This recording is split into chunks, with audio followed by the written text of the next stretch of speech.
সারস ও অহংকারী ময়ূর। সুন্দরবন জঙ্গলে একটি সুন্দর ময়ূর বসবাস করত।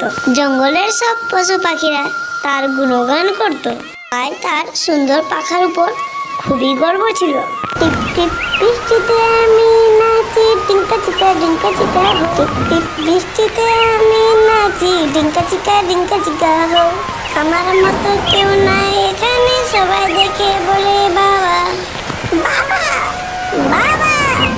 পশু পাখিরা তালি বাজাচ্ছে আর ময়ূর বৃষ্টির তালে তালে নাচছে। একদিন ময়ূরটি নদীর ধারে ঘুরতে গিয়েছিল। সে নদীতে দেখতে পেল একটি সারস। সারসটিকে গিয়ে জিজ্ঞেস করে, হ্যালো, তুমি কে? এই ধরনের পাখি তো আমি কখনো দেখিনি। তোমার পাগুলো সরু সরু, ঠোঁট কি লম্বা। সারসটি হাসল। সারসটি আকাশের দিকে উড়ে গেল।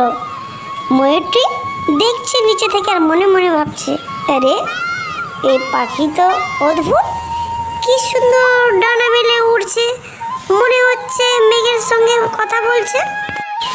সারসটি ময়ূরের কাছে গিয়ে বসে বলে, দেখলে আমাকে, আমি মেঘের সাথে কথা বলে এলাম, তুমি পারবে? এই তোমার পাখা তো কোনো কাজের নেই। হ্যাঁ বন্ধু, তুমি আমায় দেখিয়ে দিলে কি নিজের উপরে অহংকার করতে নেই। আমি খুব লজ্জিত। যাক, তুমি নিজের ভুল নিজেই বুঝতে তো পারলে। তাহলে বন্ধুরা, নিজের উপরে অহংকার করতে নেই। আজকের গল্পটি এখানে শেষ।